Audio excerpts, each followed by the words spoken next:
it was so awesome. We were working with a team of translators up there, and I was the PM, but I was also doing a lot of engineering. And the PM on their end called me, and he was close to tears. He was saying like, I just opened Windows and it's in my native language, Wow. and I can just go through this, and I see the start button in Inuktitut.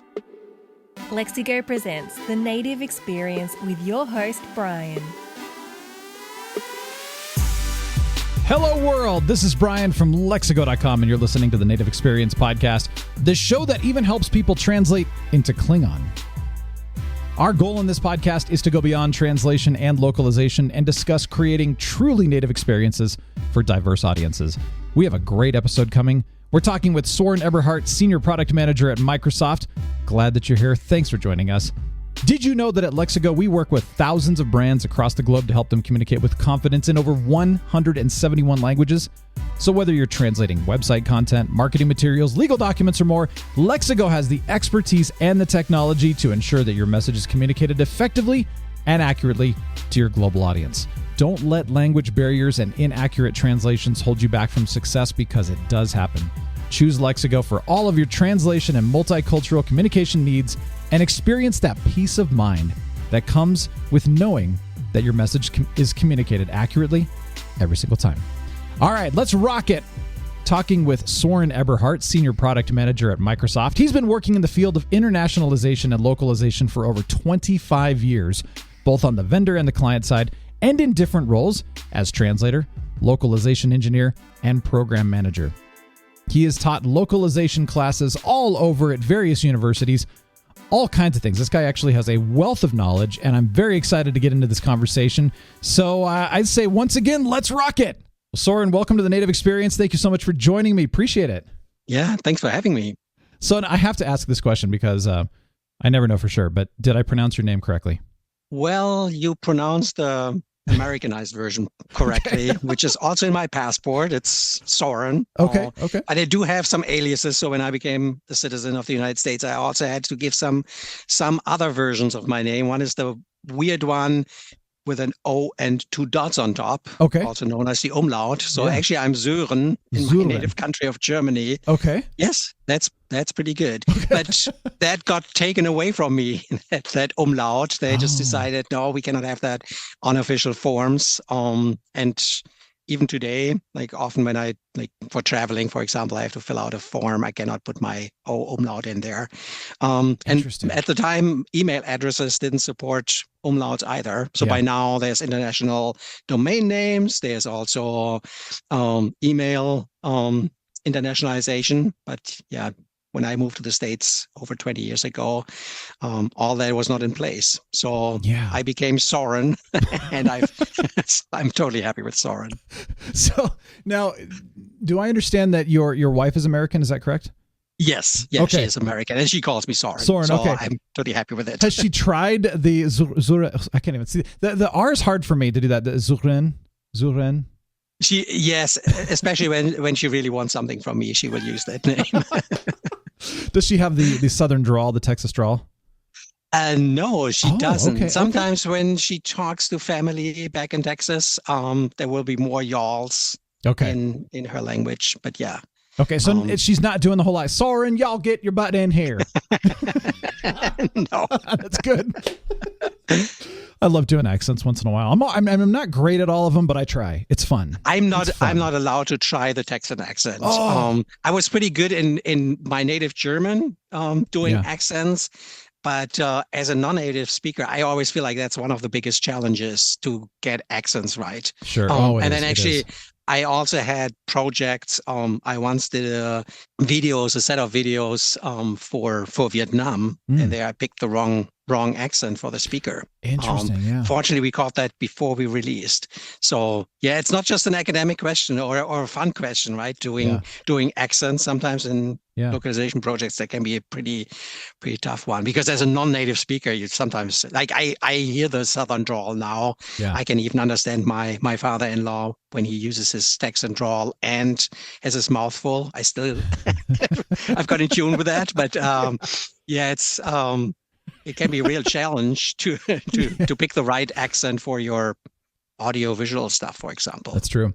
It's a bit of a passion of mine is to try to learn accents, and it's very difficult. I mean, you're right. It's a very difficult thing to do, and especially to really get it right. But I would rather work on an accent than, I'd rather master the accent than the quantity of language, for example. It takes a while, but it's fun to really try and get into it. At one point, and I've shared I was in Taiwan story a long time ago, but had to learn Mandarin, and I had 3 weeks to learn as much Mandarin as possible, which of course is not very much. But I was able to at least carry on a very basic conversation. But my goal was to be able to say the words correctly, because especially in a language like Mandarin, one word could have 5 to 10 different meanings depending on how you pronounce it and the accentuation and all that. So it's important stuff. Yes, it really is. And people will understand you if you misgender nouns in German or Dutch. Yeah. But if you really butcher the pronunciation, they will just not understand you, regardless of totally correct grammar. Sure. Right? Yeah. Well, I feel like it's good to be curious. So if you're trying to, reach out in a native way, be curious, ask questions. If you don't know, it's okay if you don't know. I think it's better to ask questions than assume. That's my, I totally theory. agree. Yes. Yeah. Well, good. Okay. Well, tell us a little bit more about yourself then. Talk about yourself personally, professionally, and then also tell me what you're nerding out on for fun right now. What are you excited about? Well, so we talked about my private life a little bit. So yes, I'm married. I have 2 boys, 16 and nearly 13. Nice. So there's that. That's my first job, being a dad. And trying to keep teenagers at bay, and first driving experiences, all those things. Lots of fun topics, but off topic. And then regarding localization, so I've been in the language industry for, I always have to think about it, at least 27 years now. Nice. So it's been a while, and very, very interesting to see some of the changes of the industry, some of the things that stay the same, all the way to how people react now to AI being comparable to how people reacted to MT and how they reacted before that to CAT tools. So sometimes it's interesting to see kind of recurring patterns in the industry as well. Yeah, good point. And I don't have that much spare time, but I love to travel when I get vacation. That's definitely a passion. And while talking about languages and talking about understanding other cultures, right? That nothing beats traveling. Yeah. I'm very impressed with your 3 weeks for basic Mandarin. I always try to speak a few words of the language of a place that I travel to, and I've traveled just for fun with my family. One of the things that I do is taking one of my boys on an individual trip. Oh, that's I always love to have that one-on-one time. Yeah. So we started with road trips. So my very first trip was with my then 6-year-old. Now it's 10 years later. Now he can drive himself. He just got his driver's license. But at the time we drove all the way down from Seattle to Denver. Oh, wow. Very nice. Going through a few national parks on the way. Yeah. I really enjoyed that. Now my boys sometimes feel like they need to have bigger road trips. So actually, it was not really a road trip. I took my younger one, who was totally into anime and manga. We went to Japan last year, which was actually super. Yeah, it was super cool. Have you been?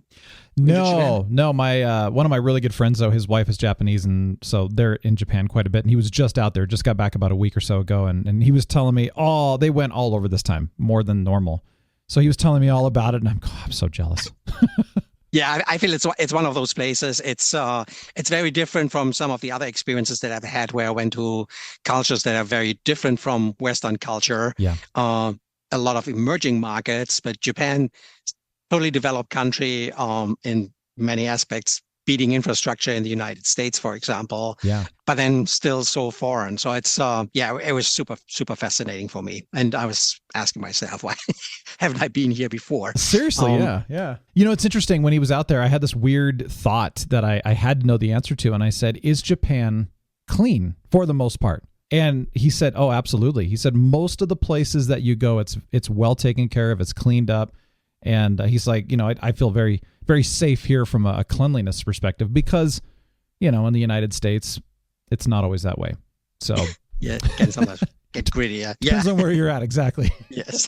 So I thought, okay, the image that I had about Japan was actually correct in that sense, and I loved it. So that was a neat thing. Yeah, although fun fact, there are no trash cans, at least in Tokyo. Okay. Because many years back, and it's sometimes like when you don't know history, right? You're sometimes totally clueless. And I had totally forgotten about that. It's probably 20 years ago that there was a nerve gas attack. I think it was in the subway in Tokyo, and they had put containers into the trash cans. And so now there are no trash cans anymore. Interesting. And so fortunately, a coworker of mine had warned me before. She said, there are no trash cans, so just be prepared to take your trash. So it's probably better if you travel with a backpack if you have a longer sightseeing tour planned. I was like, oh, good to know. Interesting. Well, it's a really good thing too, and I think it's a good sustainability too. We've got a coffee shop that opened recently in our area. That same kind of thing. They have no trash, zero waste, and if you go in, you're going to get one of their mugs or their cups that's in-house. And if you want your coffee to go, then you either have to bring your own cup with you, or you have to basically, it's like a rental, if you know what I mean. Like you purchase a certain amount for a cup, and then if you bring it back, you get that, like a deposit, I guess would be the word. You get that money back. And if you don't, then you keep it. But it's very interesting, and they don't have napkins or any, I mean, it's all cloth. Everything in there is zero waste. It was fascinating. But every time we go, we're like, oh, wait, do we have our cups with us? Nope. Yeah, I mean, it's just, you have to change your mindset a little bit. You do. Right? Yeah. I love it, though. It's a good thing. Well, that's neat. I mean, and I think it's really cool that you're taking your boys each on trips, too. I mean, that's some great bonding. That's some great, like, manhood for them, too. And that's cool. I like that.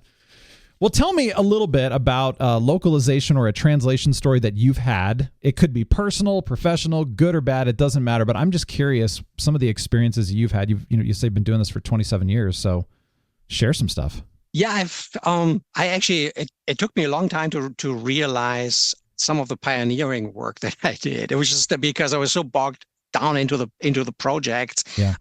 Microsoft, who I've been working for now for over 21 years. Oh, nice. They had this project where they broadly expanded their language set, and there were these specific, I would say it's nearly like a skin that you install on top of Windows, and there was a counterpart for Office products where you would get not everything localized, so you needed to have that base version, and it would stay in that base language, in many cases English, but sometimes also Spanish or Russian, depending on the language that was installed on top of it. Mm-hmm. They were called language interface packs. And we started with Catalan because of some legal requirements. Certain institutions in Catalonia couldn't use just the Spanish versions anymore. So Microsoft developed this concept of installing something on top and then having about 20% of the UI localized. Okay. And but it was basically 80% of the user experience. So it was really the things that people most often used, and not like the command line tool, right? Even at that time, it was not that something that most people would use. So for that, we expanded into markets that were just not yet big enough. So I did some Eastern European markets that now Windows is released to in like the full version, and there was the early 2000s. So it was some of the markets that just joined the EU at that time. Mm-hmm.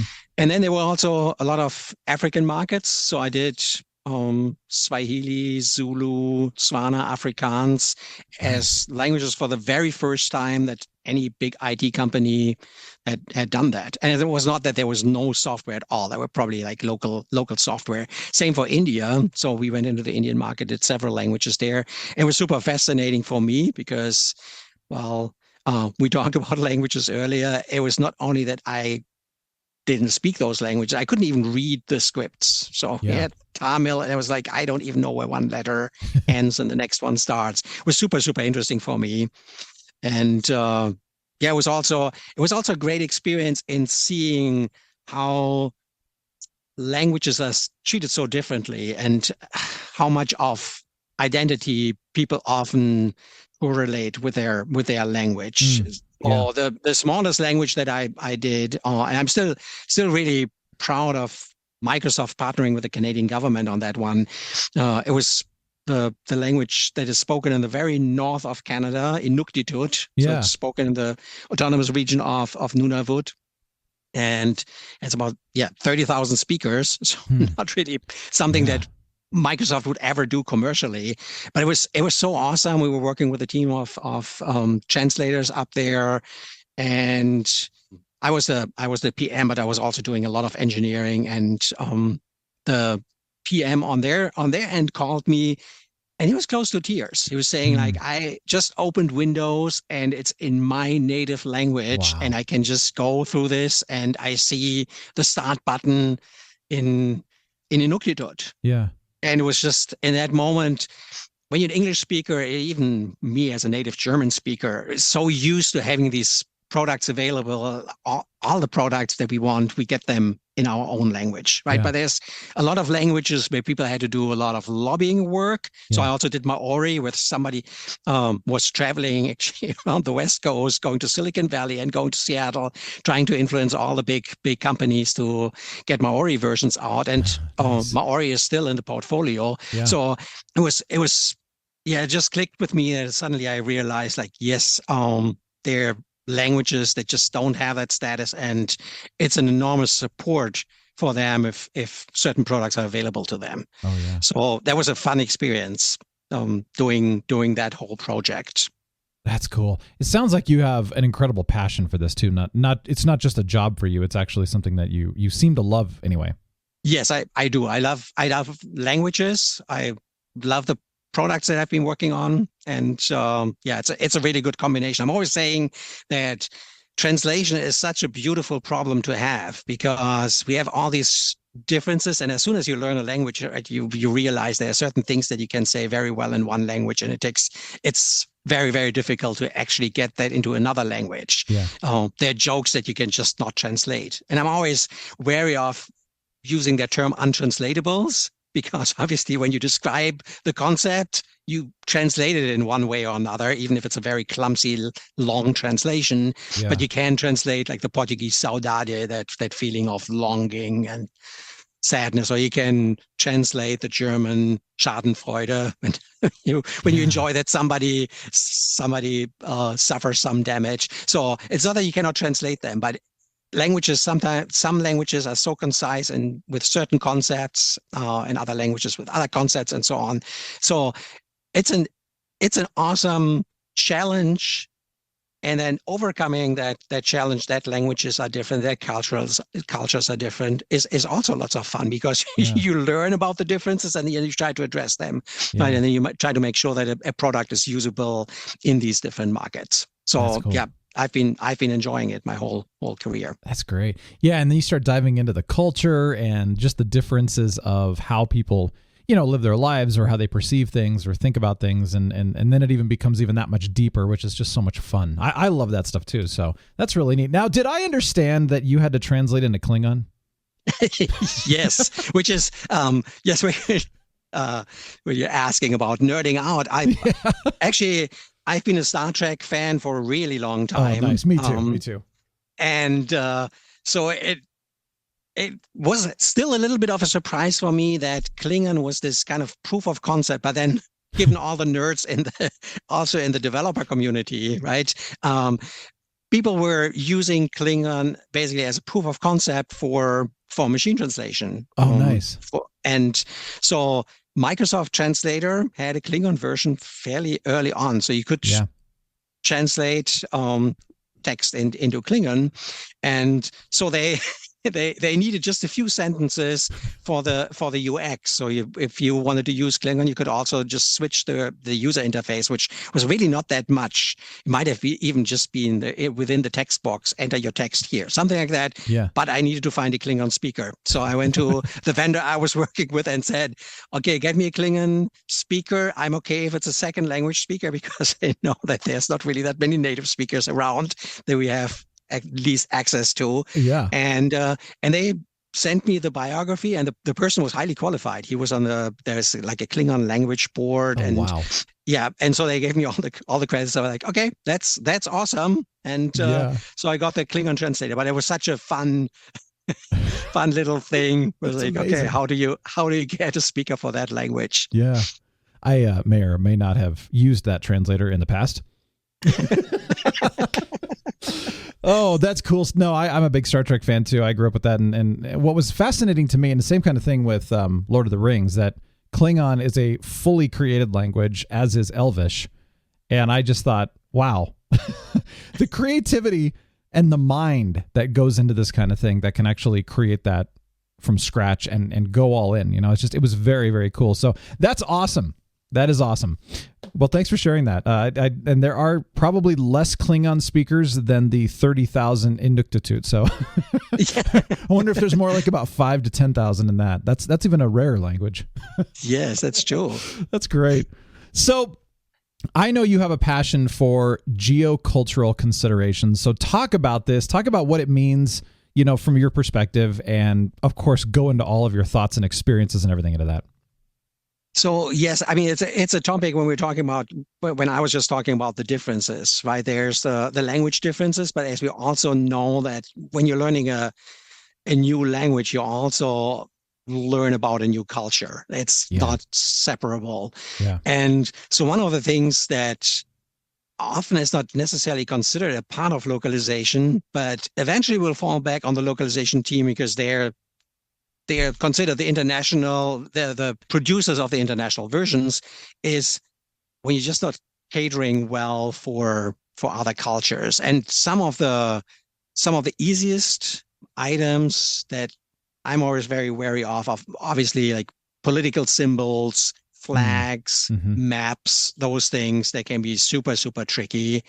And Microsoft was very early with creating a team around that. The great Kate Edwards, who's probably known to nearly everybody in the localization community, she started a team at Microsoft that was really looking at these things. So Microsoft had a head start towards other companies. Like 10 years later, then Google would sometimes make those mistakes. Actually, there was it was not a war, but two Central American countries, they were basically looking at Google Maps, and the one country said, the border is here, so this little island is actually ours. Oh, no. So Microsoft had learned earlier that border disputes, you really need to be super, super careful and make sure that people at first don't use your material as a reference point, but also how do you depict things? And even today, I mean, it's so tricky.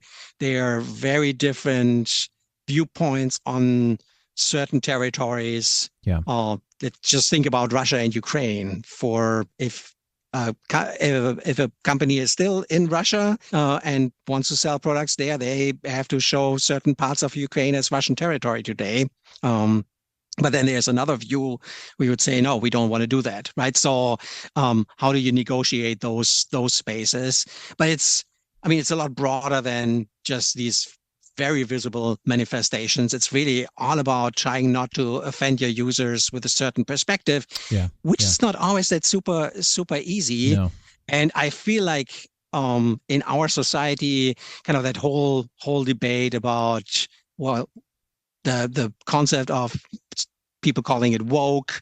Other people would just say like, oh, we just want to make sure that we don't offend a certain group, right?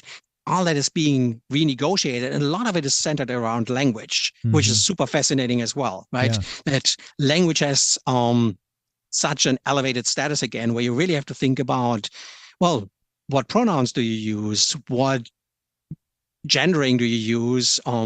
In English, most of the terms for professions, for example, are gender neutral. It's not the same in English, in Spanish or in German, where it's basically automatically assumed that somebody is male when you talk about the teachers, you use the male form. And you use that even if you have one male teacher and you have 99 female teachers, you still use the male form. So things like that you really have to think about, because just in general, I would say that in most societies, there's more awareness about that impact of language. You want to make sure that you use the right terms, but also in visualizations, right? There's certain things that, like hand gestures are a very easy example. Yeah. That probably most of us who've been traveling, we know that. We try to avoid certain hand gestures. Yeah, that's true. They can really get you into trouble, right?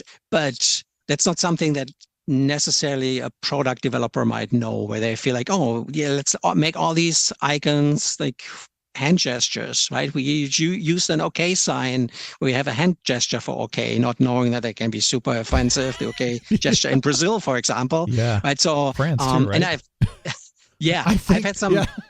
I've had some really interesting conversations with designers. I worked on the very first versions of Microsoft Teams, and they have tons of stickers. They also have emojis and so on. And so we went through the whole list of stickers that they created.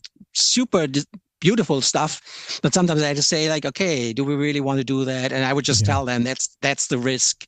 Like, do we want to show alcohol usage? Because the Middle East might not respond well to that, and do we need to show that, right? Or do we just avoid controversy where we don't really want to stir controversy? Yeah. So it's a very, very broad topic, but it's something that I'm very, very interested in, and it's also one that you need to stay very current on, right? You cannot drop the ball and just say, oh, this particular image is okay. It might change. You show a building, well, you show the Twin Towers in 2000, it's all okay, right? If you show the Twin Towers in an image today, it has a very different connotation. Yeah.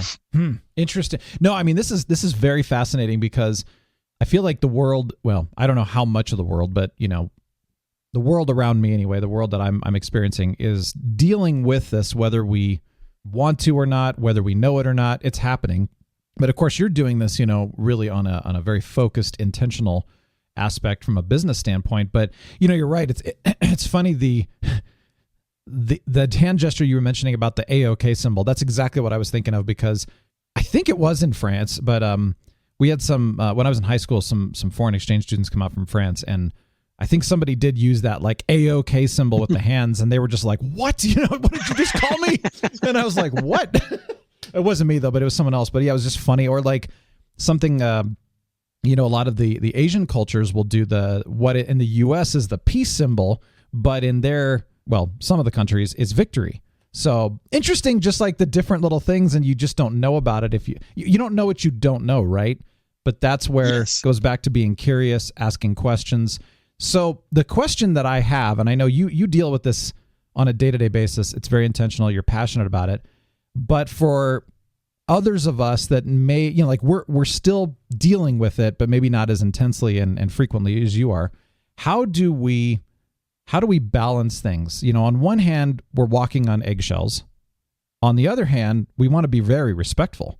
So how do we do both where we can confidently go forward, respect others, with their culture, language, like you mentioned, everything you mentioned, but not fear it, I guess is maybe that's the question. That is a very big question, very tough question. Yeah. I just figured you might have some insights with your experiences. That's why I figured I'd ask. So I think, so number one is there's insights that are really hard for us to have when we are not exposed to those markets, right? Sure. When you've traveled, you might have a little bit more insights, but the best thing is always to have the people in the markets that you can talk to. So, and that's been my experience, that the best thing has always been finding somebody in the subsidiary can take a look at certain things. That said, it's also, certain products, as I said, like if you do a map program, that there's a lot of possible pitfalls. Mm-hmm. If you have something like a video conferencing software, maybe less so, right? So also look at what are the possible areas where things can happen. So we just talked about the hand signals and gestures. Whenever you show people, even that might be risky. Yeah, I've mentioned maps, flags, all sorts of political symbols. So just look at certain categories and then figure out how best to get somebody from the market. And I would prefer not to just rely on one person, because that can be tainted as well, right? Or they just might not know. So the best thing is really to have some sort of review process, and then you start fearing it less because you have some mechanisms that can control that. And then also be aware of the fact that people do make mistakes. So what is the worst case scenario, and how can you mitigate that?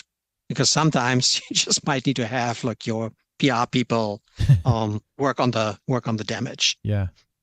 I feel like most of the time people are pretty forgiving and understanding, but not always. So you're right. Yes. It's a good thing. How does Microsoft really handle it? Because I mean, obviously, huge influence all around the world. I'm sure you've mentioned a lot of it already, but I'm just kind of curious how Microsoft mitigates that. Any lessons we can learn from that? So I mentioned that there's a team that is basically focused on that task of making sure that nothing bad happens. But they also know they cannot cover everything with reviews. Sure. So they're providing general knowledge. They're educating people. That is one of the things that is super important, right? Don't keep it to yourself. If there's some experts on certain areas, make sure that knowledge is shared in some way. And then the second thing is try to really distribute that and have that knowledge become more system-wide, where we have cultural champions in different teams so that the load gets distributed and you have people in different areas that take a look at things. And as I said, like localization teams, you often have people from all over the world. If you can involve them early on in the product design, because it's bad when you basically have a nearly fully shippable product and then somebody takes a look and says, wait a minute, this image is really offensive. We cannot do that. Yeah. Then everybody goes crazy, right? If you can have some of that review work or just, the first look at certain concepts, even if you can have people from international teams involved in that earlier, that can mitigate a lot of problems. Yeah. And of course, if you can educate the designers, the developers, and so on, and spread the knowledge even more, even better. And that's really what Microsoft has been trying to do, really giving people that knowledge. We have company-wide trainings on. Nice. Well, we do these like standards of business conduct trainings, and sometimes they slip something in there where they just talk about like, make sure that you really understand like how your product works internationally, things like that. Just raising the awareness, I think that's super, super important. So that doesn't rest just with a few people that are the experts. Sure. You want to have those experts as well, who you can ask in certain questions. Yeah. That's great. This is good. And I appreciate the example and the advice that you're sharing from Microsoft. And part of it too, I think, is having that openness to, hearing where you've made the mistake and definitely having a self-awareness. I had this conversation recently on the show as well about really striving to be self-aware to the best of your ability, because many of us just go about our day, do our thing, and realize that, hey, we just upset that person and we didn't even know why. So it's the same kind of thing with your business. Your business is just going right by. You might have upset that country or that culture and you didn't know it. So again, having that self-awareness. I have I want to laugh about this story, but it's not funny because of the result, But on a personal level, I had this interaction recently. So there's a woman that is blind or visually impaired, however you want to, say that.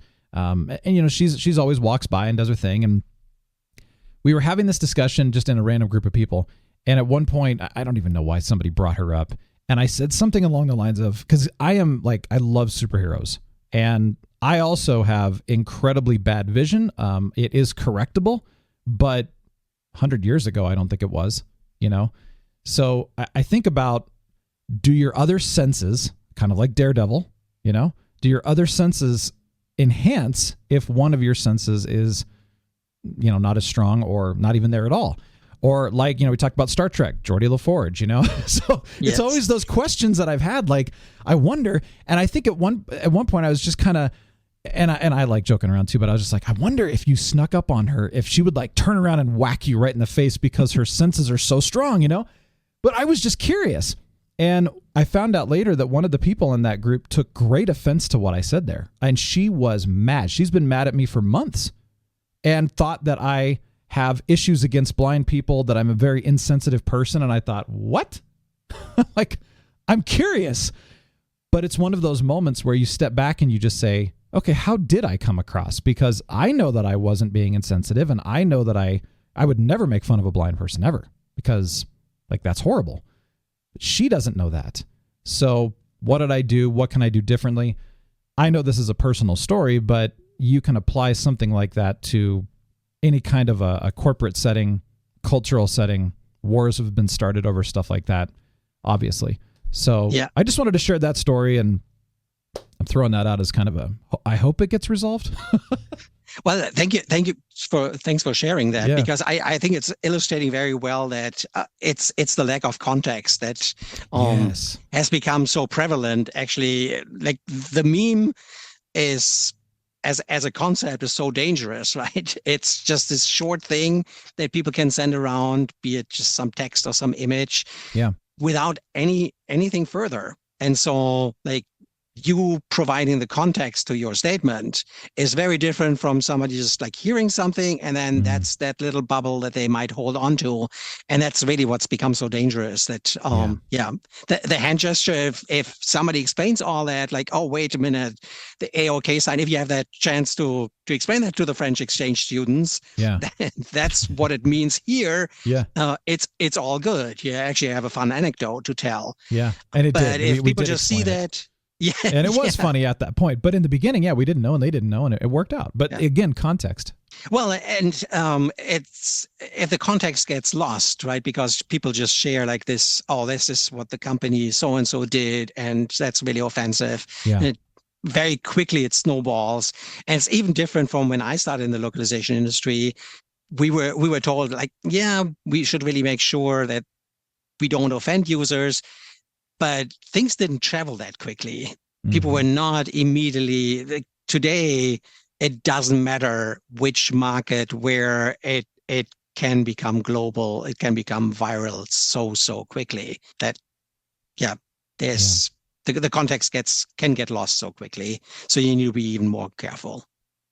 So really, then, when we're thinking about all of these considerations, when we're reaching different groups, different countries, different cultural groups, languages, even in marketing, localization, all of this, it's really we need to listen. We need to ask questions, be curious, don't assume anything, share context as often as possible, and be self-aware. Anything else I'm missing? No, there was a most beautiful summary. Okay. Thank you. I won't say anything anymore. Okay. No, I appreciate this. This is really good stuff, because I feel like it's one thing we love saying, and one thing I love saying, and I know this is easy to say in English, but hard probably to translate in other languages too, is that this process that I just mentioned, it's very simple, but it's not easy. And so, I know that if somebody is not first, if you don't speak English very well, you can understand that simple and easy. What, don't they mean the same thing? No, they don't. So, but interestingly, it's a very simple process if you follow it. We just had an interaction. So I watch the TV show The Prophet with Marcus Lemonis. Although I don't think he's doing anything new.